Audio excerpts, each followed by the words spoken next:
Today, we are talking about something that every single one of us struggles with at some point: motivation. Because let's be honest, there are days when motivation feels easy. You wake up energized, you want to move your body, you want to eat well, you want to tackle your goal. And then there are other days when the coach is calling your name, the snacks look extra good, and the idea of discipline feels exhausting. So today we're going to talk about how to understand your personal motivators and how to tap into them so that you actually follow through on the things that you say you want. Hey, I'm Elsa Martin, functional nutritionist and your coach to help you reach the health, weight loss, happy hormone life that you desire. You see, motivation does matter, but there's something way more important. Motivation alone is not enough. Motivation gets us started, but discipline and habits are what carry us forward. However, when you understand what motivates you personally, it can make everything a whole lot easier.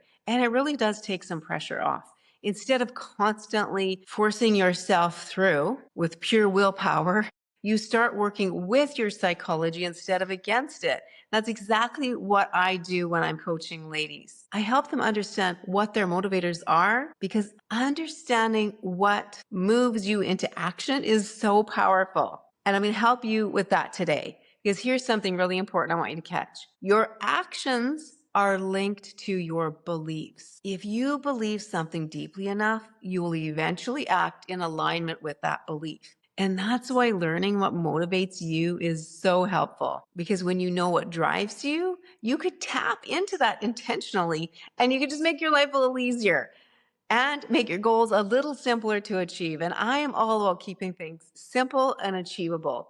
So today, I want to walk you through 3 types of motivators. And as I describe them, I want to encourage you to ask yourself, which one sounds the most like me? Because most of us do have a mix, but usually there's one that stands out more than the rest. So motivator number 1 is incentives. This first type is incentive-based motivation. And that means you are motivated by rewards. You like having something to look forward to. So you set a goal, and when you reach that goal, you give yourself a reward. Pretty simple. For example, maybe you decide I'm going to hit 10,000 steps every day for the next 14 days. And then you tell yourself, if I do that on day 15, I'm going to get myself a pedicure. Your goal is the steps. Your incentive is the reward, the pedicure. And for some people, that is incredibly motivating.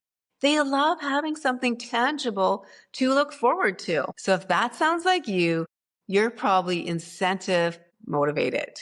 But here's a few keys to make it work. First off, the incentive has to be something that you actually want. If the reward doesn't excite you, it's not going to motivate you. And second, it needs to be something that you don't just give yourself anyways. So if you say, well, I'm going to reward myself with a massage, but then you go and get the massage whether you hit the goal or not, well, then the motivation just disappears. And thirdly, with incentive motivation, you need to be honest with yourself. Pick goals that matter to you and pick rewards that genuinely excite you. One thing that works really well for the ladies that I coach that are motivated by incentives is creating a goal reward roadmap where we write down the goals they want to achieve, the timeline for each goal, and then the reward that they're going to give themselves when they reach it. Often smaller rewards for the short-term goals and then bigger rewards for the ones that take a little bit longer. And that can just make success feel fun. And when the process feels fun, you are much more likely to stick with it.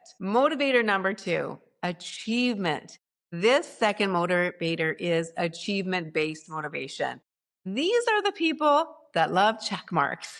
Yes, yes, yes, I am this one. Gold stars, progress tracking, that kind of thing. If you're like me, you just find something incredibly satisfying about completing a task and putting a big check mark beside it. Achievement motivation is about the internal satisfaction of an accomplishment. It's not so much about the reward afterwards. It's about the feeling of, I did it, I followed through, I showed up. And psychologists often define achievement motivation as the need for excellence and meaningful accomplishment, regardless of external rewards. So in other words, you don't need the pedicure. You just want the check mark. So maybe you're the kind of person who loves having a list. Then you can write down your top 3 things that you want to accomplish each day. Nothing feels better than checking them off. And if that's the case, here's a simple strategy that works incredibly well. Each night before bed, write down your top 3 priorities for the next day. Not 20 things, not an overwhelming list,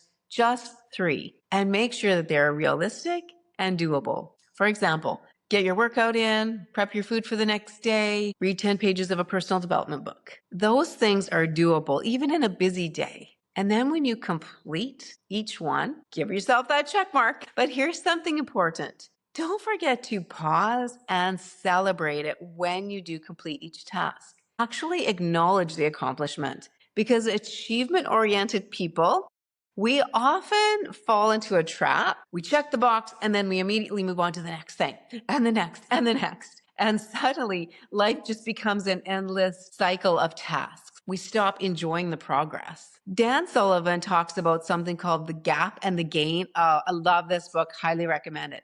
And the gap is when we constantly focus on how far we still have to go. The gain is when we acknowledge how far we've already come. Us achievement motivated people need to practice living in the gain. Celebrate the progress.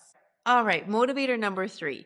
This third motivator might surprise you a little bit. Fear. It sounds strange that fear could motivate us, but I coach ladies that is what motivates them is fear. Fear is the process of moving away from something that we don't want. And fear can be very powerful. Think about how often this happens. Someone talks for years about wanting to lose weight.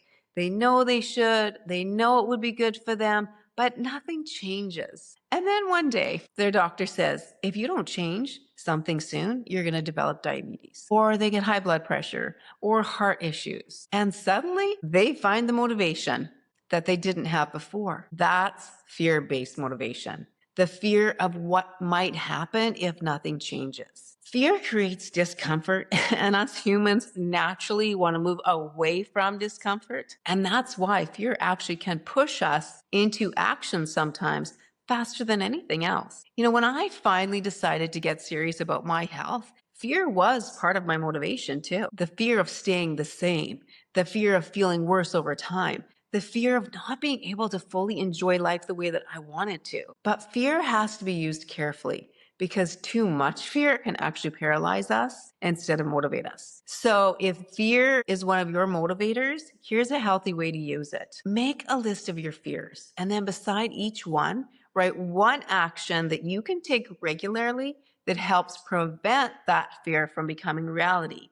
For example, maybe you fear losing mobility as you get older. Maybe you want to be able to jump off the floor and play with your kids or grandkids. Beside that fear, you could write, do strength workouts 3 times a week. And then on the days you feel tempted to skip it, you remind yourself, I'm doing this because I want a strong, capable body. Fear becomes the fuel instead of anxiety. So there we have it, 3 major motivators: incentive motivation, achievement motivation, and fear motivation. And most people are actually a combination of these. Maybe you love rewards, but you also love a good check mark.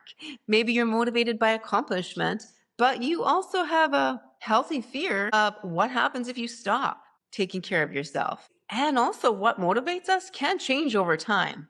The things that drove you in your 20s might be very different from what motivates you now. Different life stages bring different priorities, which is why it's helpful to check in with yourself periodically and ask yourself, what motivates me right now? What moves me into action? What actually helps me follow through? Because when you understand that, you can design your habits and environment around it. And that makes consistency so much easier. So I want to leave you with a quote today that I love from Thomas Edison. He said, our greatest weakness lies in giving up. The most certain way to succeed is always to try one more time. I love that quote. Sometimes motivation fades, sometimes discipline feels hard, and sometimes progress can feel slow. But success rarely comes from one big dramatic moment. It comes from showing up one more time, one more walk, one more workout, one more healthy meal, one more day of choosing the person that you want to become. And when we understand what motivates us, we give ourselves a powerful advantage.